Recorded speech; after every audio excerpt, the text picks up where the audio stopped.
how to set up a bench grinder version 2. I done it once before and I think I made a bit of a mess, so I'll try to make it a bit more explanatory this time.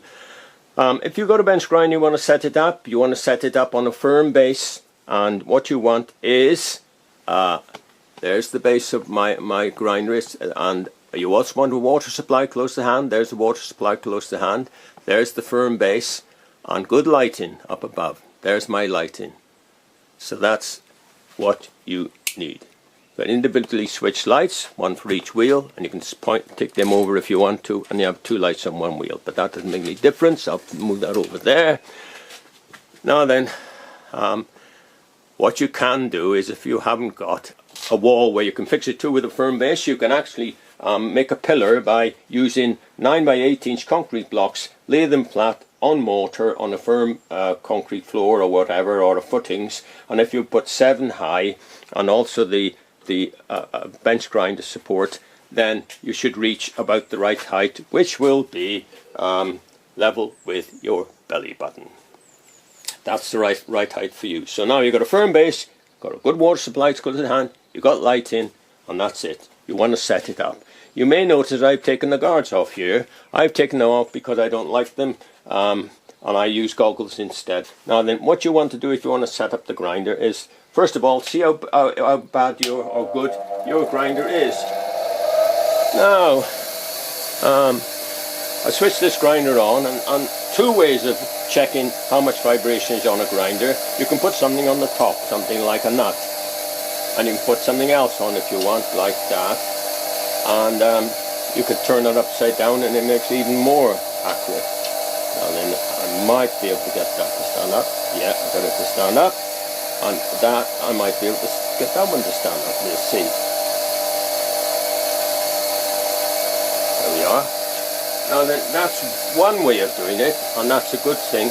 The other way of checking the wheel itself is by using the drill, and use the base of the drill, and just hold it about 2 inches from the grinder, but don't touch the grinder at all. Just use it like that, and just go along like this.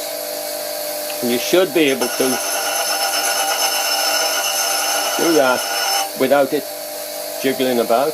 You should be able to do it here. That's alright. And you should be able to do it on the periphery of the wheel as well. Not there, but here. And you always move it around when you're grinding something. You always move your work around to keep the grind wheel flat and in good condition.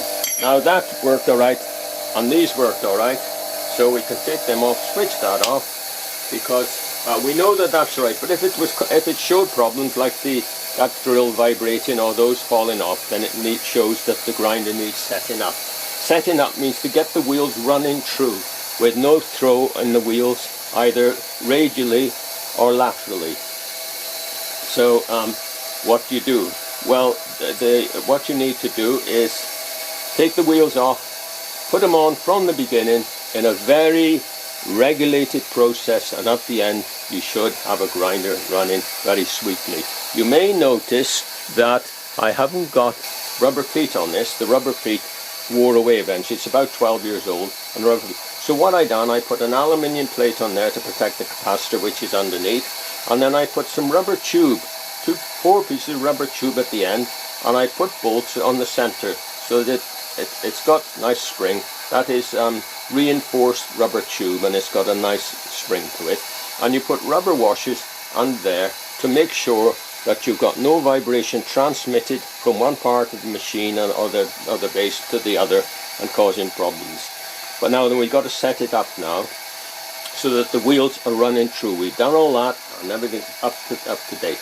What you need to do is you need to take the guards off, and if you bought it from brand new and both wheels are not true, then you can, I don't say I recommend it, but you can take both guards off and both wheels off, and then you can set this one first, and then once you've got that set up, you can put the wheel back on and set that one after. The beauty of that is that if you're setting this up to try and make it true, and that one's in on the machine and throwing, it's causing vibration, which is affecting this. So if you set this one up on its own on the shaft, and that one on the shaft. If you do that, then you need to wrap some tape around the shaft and use a MoGrips just to hold it in the way I prescribe.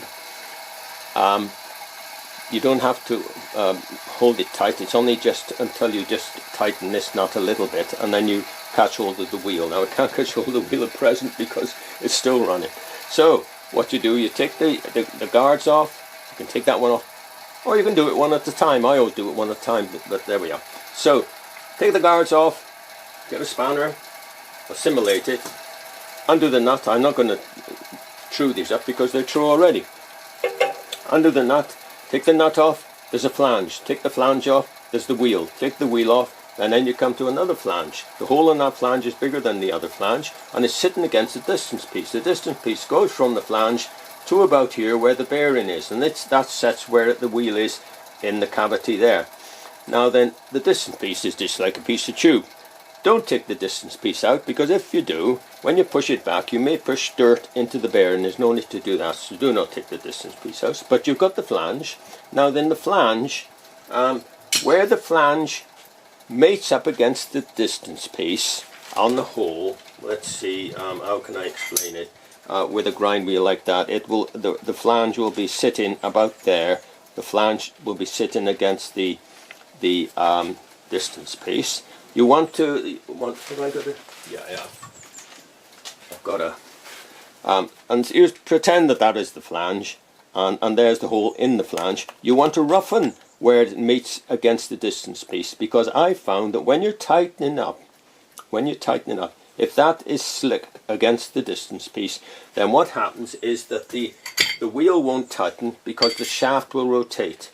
So when you try and hold that to tighten the nut, what happens is that it won't tighten, the shaft just turns around, which I find that doing that little bit of roughening does help against that. So you've got everything off. As I say, you do that, you push the flange back, you check the wheel just by knocking it. That's it. Oh, this is the old wheel. You may decide to check it out, I don't know, but you hold it horizontally and just tap it. You should use plastic, but I'm using steel. 90 degrees. If you've got a nice ringer like that, there's no crack in the wheel, and therefore you can put the wheel on. Right, put the wheel on, put the flange on, tighten up, turn it. It's throwing. So what I do is I get my 6-inch rule, put the handle end there, tighten up there, and just see. Now then you can see that there's very little throw in that wheel. You will find that you will have a little bit of throw in that wheel even now, and the reason is that when it's running at speed it'll be okay, but when it's running like this it'll have a slightly different characteristic and it will throw. So we just bring it and we just see if we can get it to just touch.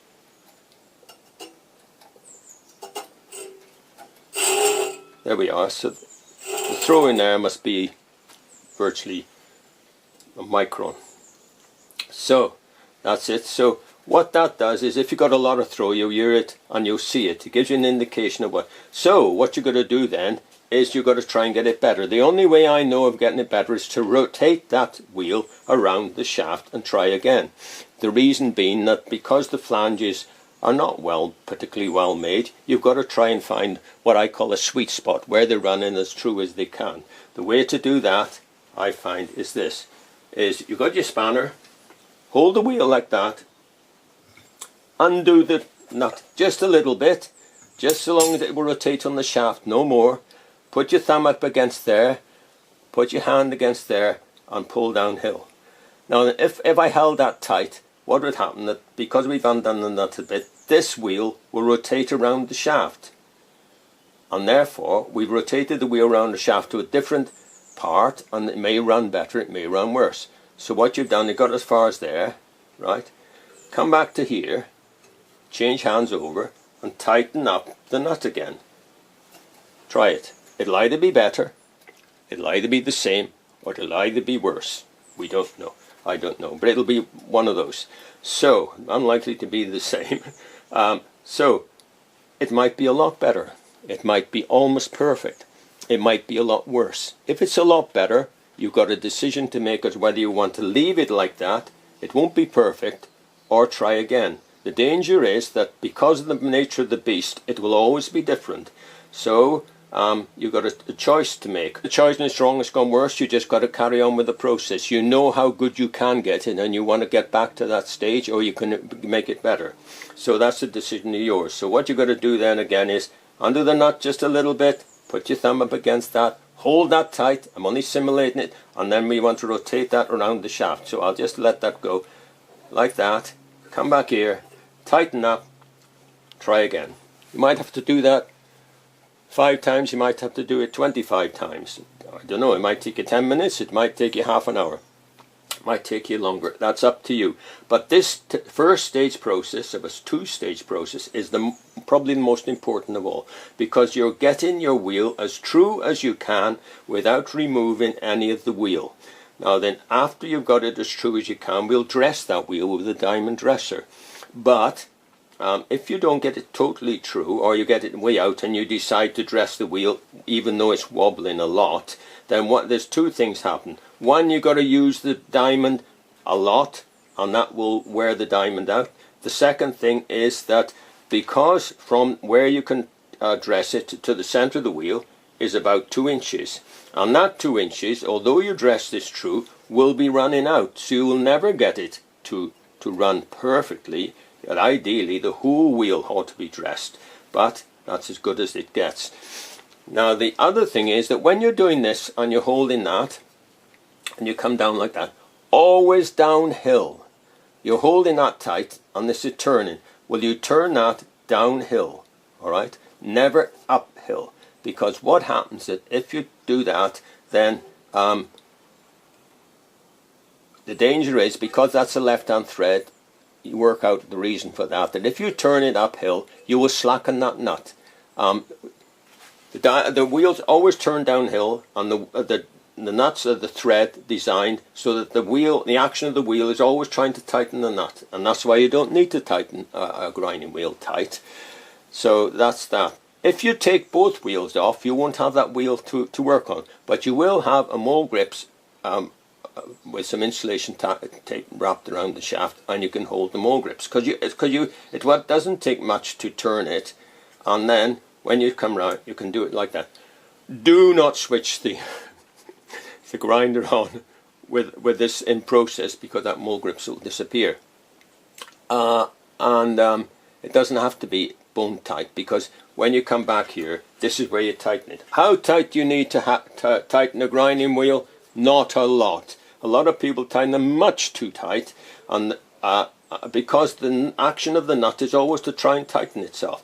What I find, and when you come to that stage and you tighten the torque it up, you torque it up every time you move that wheel. You torque it to the new thing, to what it's intended to be, and there's a reason for that. But you torque it up till when you tighten it up, that is almost trying to pull out of your hand, and you can tighten it up and tighten. If you've got a good grip and you tighten it up, that you've got it at the right torque. Now then, I can't explain no further, because I've given you the bones of it. If you don't understand it or you don't want to do it, that's up to you.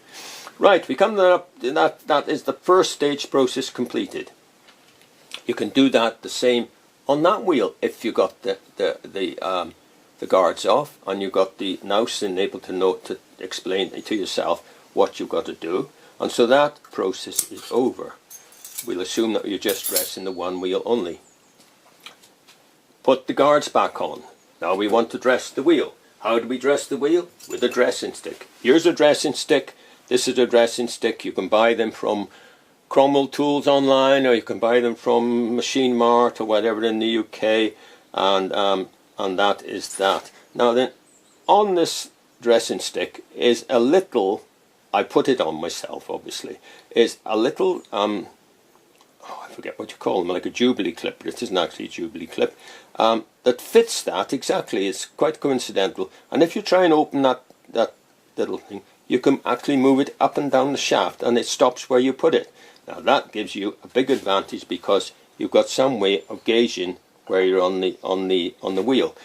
When you're dressing a wheel that's out of true, what happens is that you're dressing a wheel out of true. It's very difficult, because you're trying to get that straight. You're trying to dress the material. The wheel is wobbling and it's pushing you about, and you have got to try and get that in a straight line, because you want a straight edge on your grinding wheel.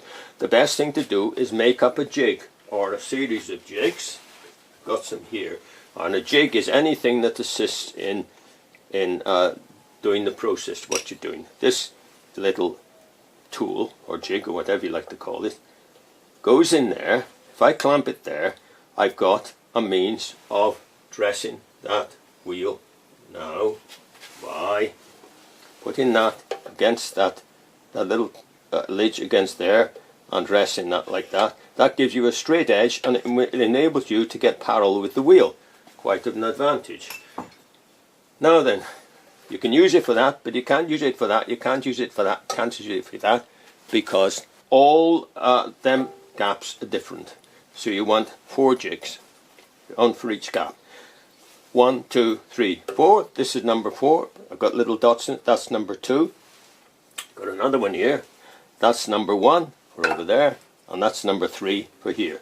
Now, and if you put 1, 3, 4, 2, what that enables you to do is put number 4 on there, and you can put number 3 on there, and you can dress this wheel all at the same time, and that is a big advantage. Right, so let's got to hold that now. So if we get a mold grips, surely got mold grips as cheap as chips, and you can do that to that. It then allows you, if you look at the gap there, and you're pretty good at measuring the gap, you get an idea that because that's parallel, that this edge here will then be parallel with the wheel. So that's a big advantage. Now then, I've done this in the past, and if you just smack them on like that, what happens is that when you switch the grinder on, it vibrates like this. So what I do is I push it parallel with, and then what I do, I rise it up slightly, very slightly, and I tighten it up. I look at it to get it parallel, and then I tighten it up by just pressing on there. Feel it going down slightly. You can add to that by tapping it. That goes down again, and now then that is very tight. So you've now got a method of dressing that wheel, haven't you? Parallel and flat, big advantage. Now you want it to be parallel, so what you can do is you gauge it by there. You can see how good you've got it by putting a rule against it, against the inside of the wheel, and then against the outer edge of the wheel. Now then, the inner edge of the wheel there is 1.25 inches bang on. Let's have a look here how parallel I've got it, and you know that's about right. You'd be surprised how good the eye is for getting things parallel. So that's good. What you can do then is get number 3. Look for number 3. Put it on there. Get yourself the other mold grips. Buy a set of 3. And because that's been preset now, you've got no real need to tap it. Have a look down there to make sure it's parallel. Put that on there. That's tight. That looks parallel. We can confirm that, or we may have to do it again if it's out, but we can put it on there. Now we turn the rule over. We're on metric now. I'm looking at that. It is 27.5 mil, and that is very close. I would push that out a bit if I was actually doing it in practice, because it's a little bit closer to the wheel than over there. And I would undo that and move it out, but I'm not going to do it because there's no need, because you know what I'm talking about. So now then, what we can do now is dress that wheel. We put that on there, get this to the right length, just, and then when we run along that little edge there, we know that we can, if you're a little bit too close, what you can do is run it at an angle. As long as you keep the angle the same, that's all that matters. And then as it wears away, you can bring it more like that, you see. So now we can switch on. Check everything. That's tight, that's tight, that's tight, switch on. Bring it up to speed, stand back. Everything's okay. Right, we dress the wheel. Now then, what you do, you put it on there, go like that, and you can run across. Now then, if I turn that in now,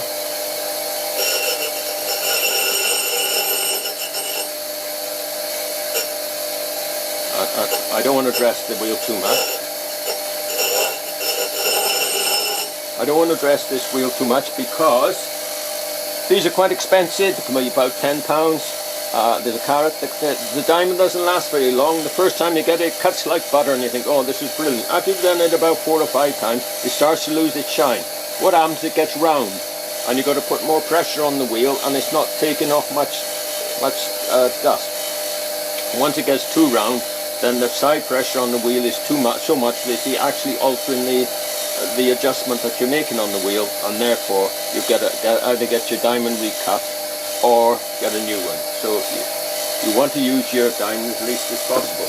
If you want to gauge how good you are, because when you're dressing that wheel now, as it comes through, you'll see different shading appear on the side of the wheel, and that shading will increase as you remove the part of the wheel that's out through.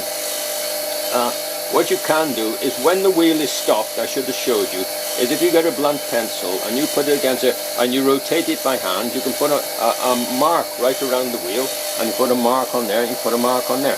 And then when you're dressing the wheel, those marks should gradually disappear. The segment should get bigger and bigger until all the pencil mark is gone, and that will be an indication to you that you've dressed the pool with the wheel. So there we are. So it's as simple as that. So you just go like that.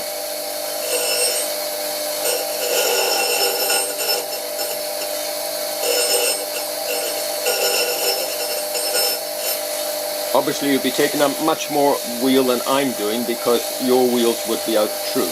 When you've done that, you can then put the guards on there, get that up, and you can use the other ends of these to put on there to then dress that wheel.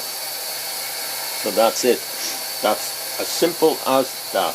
And then after you finish that and you've done it conscientiously, then you should have a wheel that is dressed, which will enable you to do some very fine grinding work, like grinding tools, grinding chisels, grinding flat faces, and grinding all sorts of things, grinding twist drills and stuff like that. Now I'm taking that off very carefully, and then because I don't want nothing to slide down, and that's it. But as far as we go, do that like that. It should be okay. If you haven't, then you've done something wrong. Find out what it is, put it right and start again. Now then, wheels. This is aluminium oxide wheel. Most wheels that you buy are on grinders are aluminium oxide wheel. You usually find there's an aluminium oxide coarse and an aluminium oxide fine. This is an aluminium oxide wheel of a known brand. It's a Norton wheel, and it's a 60 grit. Now you can buy an 80 grit, which is a finer wheel. The trouble with that is that it tends to shine the metal, and you can't make any progress. You get a lovely finish, but you can't take enough metal off. A 30 grit is a little bit too coarse. So a 60 grit, good quality wheel, should give you a good finish on there. That is aluminium oxide. That is silicon carbide. Now then, that's a green wheel, or say silicon carbide. You don't use that for grinding steel. You use it for grinding things like cast iron.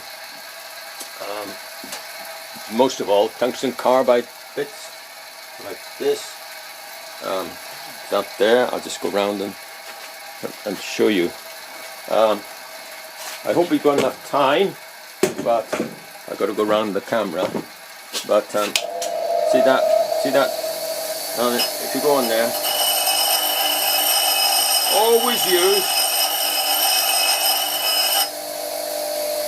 always have a flat periphery. I didn't show you that, did I? But when you're finishing off and you're dressing the wheel, you dress the periphery last. The reason for that is that you need a very sharp corner there. You'll find out when you use the wheel for various things, and therefore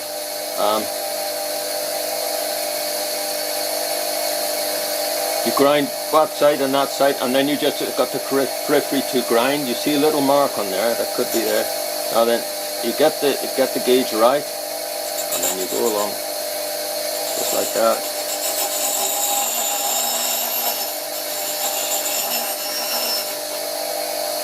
always flat like that. Use that as your gauge, make sure it's parallel, and when you got it flat and your pencil mark has disappeared like it has, and that corner is very sharp, look after that corner. Don't press close to the corner. Don't grind like that, you'll destroy your corner. Always use it flat and always use all the wheel, and the same applies here. You always use all the wheel so that you keep that flat, and that in good condition. Okay, that's the silicon carbide wheel. You can grind on that, as I said. Now then, I've got a silicon carbide wheel and a fine wheel, or fairly fine wheel. How do I manage? Because I get people come in to see me and they say, can I use your grinder? And I say, no. I said, you can't use this grinder, but you can use the other one I got at the back here. And what I got on there is a coarse and a fine wheel that came with the grinder, and I use the coarse wheel of that. And that's the way I get by, because I don't want anybody to interfere with that, because I use it for close tolerance work. That's up to you. If you don't want to do it that way, that's okay. So I'll finally take you around, and I hope we've finally got this right. And I'll just take you around to that grinder, which is up there. Let me see if we can. There it is, sitting up there. Now what I've got there, that's tucked out of sight up here, and it's because one thing, it covers the cavity there because I got it on a base, so nothing falls down. And the other thing, that the cable for it goes down there. I can just cancel it and bring it out if I want to use it. Then I switch it on. This is a Wolf 8-inch bench grinder, and it's a brilliant little tool. I mean, it costs about £40 with the two wheels, a fine and a coarse. And therefore, I've got a fine wheel that I can use the corner with. I've got a coarse that I can grind with, and that's it. So if I want to rip some stuff off and not use the nice wheel on the grinder over there, I can do it on this.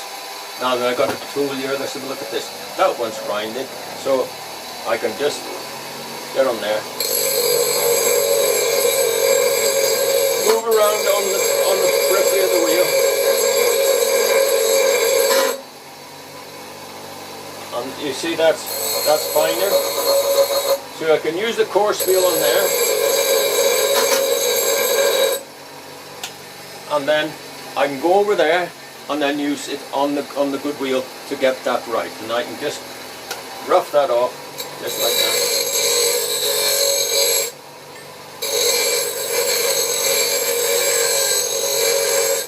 Just to get it, all the metal off, and then I do the fine work over there. I switch that off. That's on a base that I can push back and forward because it's on the way. And all I got to do is push that now, and that cable, hopefully, will just bleed it well. Go in there. And then that's out of sight. So that's it. And that's the best way to do it. So I hope that has covered everything. I've tried to be as concise as I can. I might have made a few mistakes. If I have, look on my other little videos, and that will show you how I use for grinding twist drills. I'll carry on talking until the time runs out, and if it does, that's it.